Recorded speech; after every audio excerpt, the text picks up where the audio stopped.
Fans are the greatest people in the world.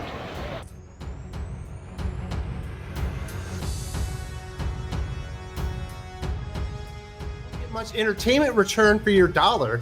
This is no way to tell stories. This is not how to do comic books. This is not fun. And if you don't like my politics, don't buy my book. Well, I gotta tell you, without fans, the whole entertainment business would fade away.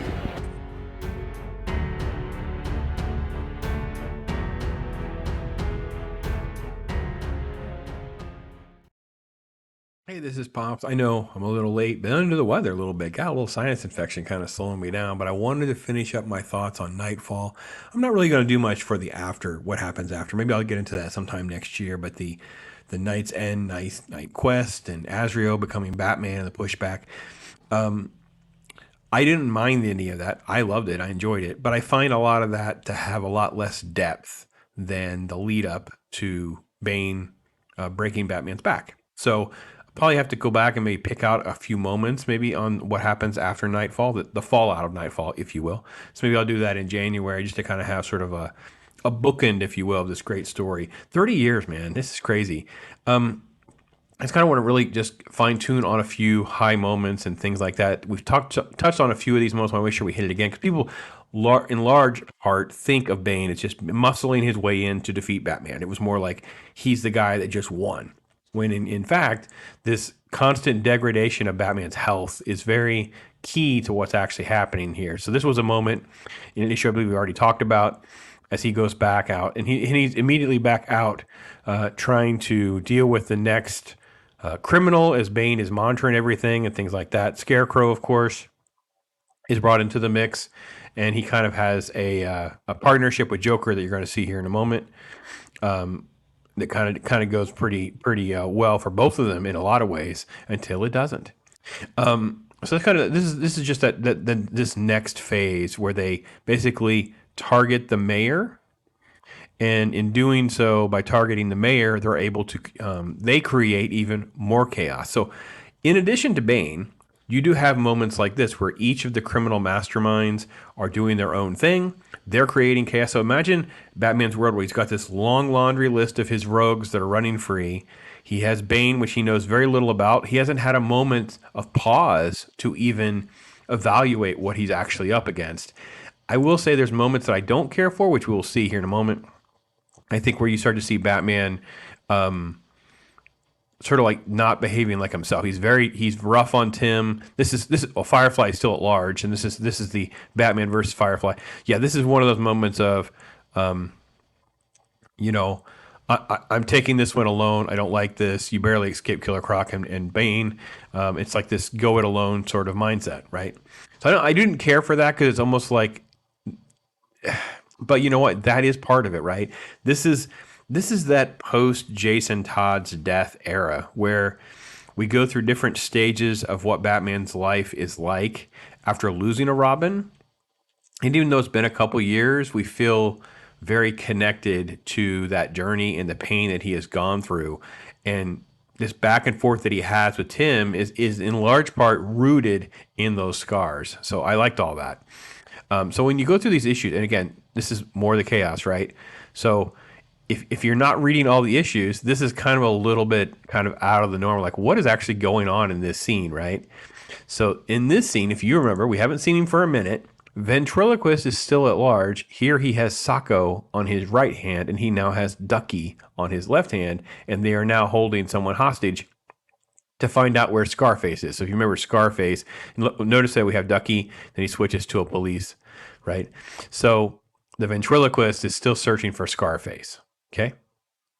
And then you have more of this. Bruce is barely able to stand, and you're going to see just, that later on as Tim starts to work on, and he basically had to get Batman's permission to work on something. Like, what am I supposed to do? What can we do? You need to lean on other people. By the way, this is the other backstory you get with sort of a radio and TV personalities and their commentary on different things, justifying the evil, things like that. That actually does also come home to roost here very soon. So this is the Riddler sequence, because the Riddler, he wants to do his thing as well. And Tim was given permission to go out and kind of work on some of these, where some of these other villains are. And the police are ignoring the fact that, they got a clue from the Riddler as he's kind of working on things. As Batman is tracking down this is here, he's finally Cavalier. And he gets hurt along the way. Like there's a minor injury, because then you still have to deal with Firefly. So you look at it here, he has a fall before we into another issue, which is 495, and this is where you end up with like just more injuries and fatigue and all that to take down Firefly. And look at sad Bruce. So he is just It perhaps should be pointed out the public is well aware of the Batman being run ragged of late, and were Bruce Wayne to not concurrently drop from sight, failing to appear at a Wayne Foundation dinner planned months in advance. And he goes, enough, Alfred, he'll go. And he just passes out on the he basically just passes out on the bed. Because Alfred's trying to also keep the organization of Batman running, right? The facade of Bruce Wayne and how to keep Bruce upright and healthy and care for him. And Bruce at times is not having that. And this is very short-lived, right? So Poison Ivy's at large. She's got her sort of like army of infected. Notice that she's not dressed in her normal thing here, right? Because we're going to have this happen at a Gotham Civic Center event, which is where Bruce is supposed to go. Meanwhile, you have Scarecrow and Joker. They're conniving create more chaos, and Bane is with Bird, the Birdman, eye spying about Bruce Wayne. Okay, and then of course, as the chaos breaks out there with the plants, we know that it's really Poison Ivy. Bruce is there, of course, and you have more fighting there as he goes into Batman mode and starts taking on the infected thugs, if you will. Which include Lucius. Lucius is exposed to a plant, so he's not behaving right as well. He runs the risk of getting killed. So Batman's dealing with all of that, and it progresses very quickly where you have an explosion that goes off because because of Joker and Scarecrow, they had done a misdirection, and they kind of directed the police to go to somewhere else, and they have an explosion that goes off that would have killed some of them. Look at them high-fiving. It's just so funny. Meanwhile, Bane watching everything on TV. Oh, that Kelly Jones cover and Detective. Oh my gosh, that's so good. Oh, that's a Sam Keith one. Okay. That's a Sam Keith one. Wow, that's a good one. Okay. All right. So meanwhile, the Riddler and his men are turning on him because they're kind of at odds. And of course, here's Tim working out. Here you look at Tim as being very small. You don't always see him tall. I mean, his height and proportions sometimes like that. So we forget how young he is. This is, again, the TV stuff. But here the Riddler actually targets that, which Tim's gone, basically. And you end up with the fallout, again, of Batman versus Firefly, because again, Batman's not up to snuff. So it's taking him longer than it normally would to beat some of these guys. So that battle has strung out longer. You can see him. He has like a rebreather on his face, by the way. So unlike some of the modern books, which I've criticized, like the Chip Zdarsky story, here they do account for how could Batman survive. There are comments and mentions of the suit and the protections that he would have, knowing what he's going up against. But he's also like totally. He talked about he's losing his stamina. He's doesn't have any time to spare, and the Riddler story is happening and unpacking. And by the way, this is the guy that is been secret or been publicly talking about how we should empathize with the criminals, right? And he says. Dr. Flanders, have we met before? Blah, blah, blah. Yes, Eddie. You couldn't have written it with me in mind. Excuse me, because I'm not sane and never will be. Isn't that right, Doc? And here's another one for you folks at home. What begins with P and ends with E and has thousands of letters in it. So you end up with the Riddler calling him out like, no, we're nuts. And we've been nuts. And you know we're nuts. And you're just profiting on this. He drops a riddle, and that's kind of how that plays out. But as I said before, and it's a little drawn out to have Robin sort of be relevant because he does have an opportunity here. Look at poor Batman. He cannot get a freaking break. So this is he gets attacked. There's a panther that he is barely able to dodge, getting like mortally wounded in this battle before he gasses him. He barely has a suit left. Look at this. There's all sorts of injuries before he finally gets Firefly. Meanwhile, Robin shows up to take down Riddler, and the police are here, distracted by Robin and the Riddler, and forgetting the fact that there actually were some criminals that Lord Riddler's gang, but that the Huntress shows up. So the Huntress has a brief role in this as well to keep the streets pretty safe. So look at Batman. He is literally like sitting in the streets, completely collapsed, barely able to move, head down, completely devastated. And it basically is the really dangerous ones are still on the street. Scarecrow, Riddler, Joker. How can I stand against them when I can't even stand up? Who will stand between Gotham and Bane? And then we go into issue number 9. And again, I know I've kind of bounced around. Sometimes I talk about things I might be repeating myself in some ways. Because what ends up happening is now you start to have the parts where this is from the 25th anniversary one. So you guys know. Let me go back. I got to change this setting to a different. I have to change to a different chapter. Sorry, it wanted to go back to part 1, not part 3, because the graphic novel is obviously so thick. So when they digitize them, they'll break them into chapters and sections. And that's easier to go over with you guys than it would be to do them issue by issue. I think my first video was like that. It was way too complicated to ping around that many different issues. Basically, this is where they're not getting along, and Scarecrow is just threatening Joker. I know, crazy, huh? There's an attempt to kill Bullock, and then other craziness is always breaking out. Here, Joker is using this freaking bazooka, completely insane stuff happening to drown the mayor. And that's pretty much what's happening here. It's just putting Batman in another ridiculous situation of how can he overcome, how can he remotely survive all this. He gets gassed. He's hallucinating of Joker killing Robin and the different things that are going on. And he just starts punching and beating the snot out of Joker because he's on the Scarecrow gas. And you're starting to see that part of what has set all this up is the fallout of what happened that long ago, which is at this point been several years since Jason Todd was murdered by Joker. Okay. So all that kind of happens. The chaos breaks out with saving the mayor. And that's where we end up with this last episode. This guy, who may or may not have been a big fan of Batman, suddenly realizes that he will definitely do anything he can to save someone. And that's what he does. He finds a way to save the mayor. And there's this great line right here. He goes, "Sorry, Your Honor." Oh, he's a judge. Okay, sorry. Oh, it's a mayor. Yeah, it's a mayor. Yeah. You're safe now. How did you escape the tunnel, Mayor? We just about gave you up. And he just says he never gave up. Who, Mayor? Who never gave up? The Batman.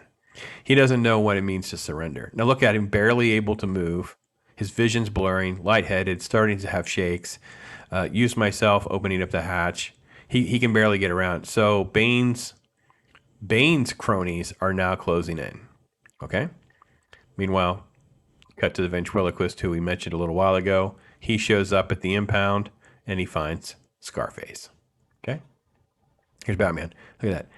Bet you never knew that. I mean, are there some of you who have never seen Batman get this low? Never. And this is what happens and why the complexity of this story really doesn't adapt well to screen, because it's just too much.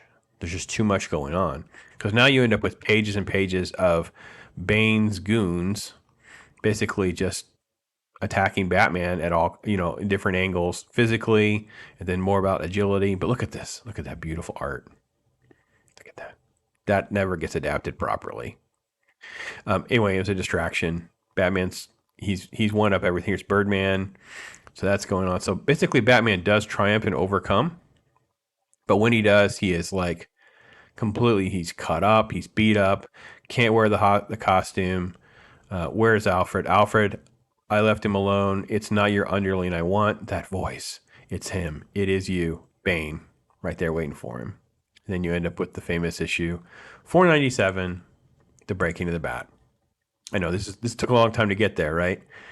What I like about this is it doesn't get right to it. It's not like they just start throwing punches. He venoms up, which again, this is tie back to the very first video I did. What about Venom? He's all too well. And then so so Bruce knows, goes, you kill just to rule this city, just for I'd kill for anything. I'd kill to silence a grating voice, to darken the light that in my eyes that dare look at me. So Bane is just evil, and the explanation of being that evil, it starts to infuriate him. He realizes he knows he's really in over his head, but reality is he just starts going in. And during this process, this is the brilliance of this book. It starts to have these little sequences. If you can go back to the very first videos we talked about of, this fight here, how it went wrong. He took a shot to the neck. Flashback to here where he's fighting the mob. Flashback here where the Riddler was on the Venom. Venom punched him in the chest. And a flashback here where he's like, he tries to rest. No sleep, no rest. Even in the moment, it was impossible. Bane just crushing him. Look at it, he breaks his hand. Goes, you are already broken. Look at the imagery they use with the bat signal. So he just keeps going. Flashback to Arkham Asylum escape. As look at Bane punching him in the back of the neck. Again, after the post escape, you have the Mad Hatter sequence. You have the battle with Amygdala. You have the battle with Mr. Zaz, Firefly. Here's the thing we just had with Poison Ivy, and then with Joker. We end up at this place where he's just there, and he's thrown into the case where Robin's costume is, the mask is, and Bane from the beginning and Bane now at the end. No, can't give in. No. Not now, no matter how hurt. Can't let him win. Can't surrender to the blessed relief of ending it all. Jason, Robin, and then he's there. Alfred's trying to get Tim, and anyway, Bane is there basically just crushing him and injuring him to the point where you don't even know if he's going to make it or not. And then he basically just says, I am Bane, and I could kill you. But death would only in your agony and silence your shame. Instead, I will simply break you. And that's how we have the breaking of the bat. It's one of these things where I think as a reader in real time, you felt like and you knew it was going to be resolved. There would be a way that Bruce would come back.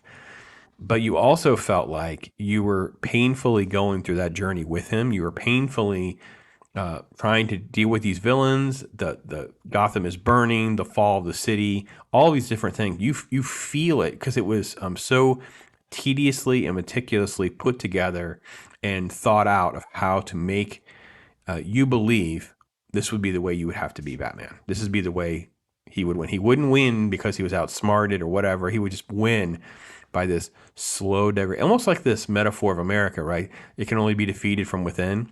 Batman had to be defeated from within, one injury at a time, one paper cut at a time, one broken rib, one broken bone, one cut, one more laceration, one burn over time, no rest, constant fatigue, all of that. So that's where you get to. Then the Fallout, it's a little slow to get there, right? Because you have more like the recovery issue. Then you have Tim and John Paul becoming the new Batman at some point, but at first he just like the ninja costume on, that kind of thing. So that kind of leads up to the fill-in Batman. So maybe I will do one more video. I don't know if I'll get it done before now and the end of the year, but I'll definitely look at maybe do one more video about kind of like the fallout of it all, because there's a lot that happens afterwards before we get Batman back. But basically he's paralyzed. I mean, basically they're trying to figure out how to get him alive. They got to figure out how to give him the right kind of medication. Can he even survive? Those kinds of things. So it is done very, very well. So hope you've enjoyed the Nightfall conversations. Again, sorry about the delay, not getting this early on time, be a little bit behind schedule. But one more comic talk for 2023. James Mealy is back. It's so cool to have him talk about a comic book that is great, one that we'd recommend, have fun reading. So we'll have that for you on Wednesday. And listen, I appreciate all of you guys. What a blessed year, blessed time. Hope you have a great holiday and a Merry Christmas. Take care, everybody. I am Pops. Now bring it down hard. Someday, put it together. What are you doing? Dance off, bro. It's just been me sitting here for 40 seconds because my computer wouldn't load. Boy, isn't that like some great content for anybody that happened to notice. It's so dumb. It's so dumb, it's brilliant. No! It's just dumb.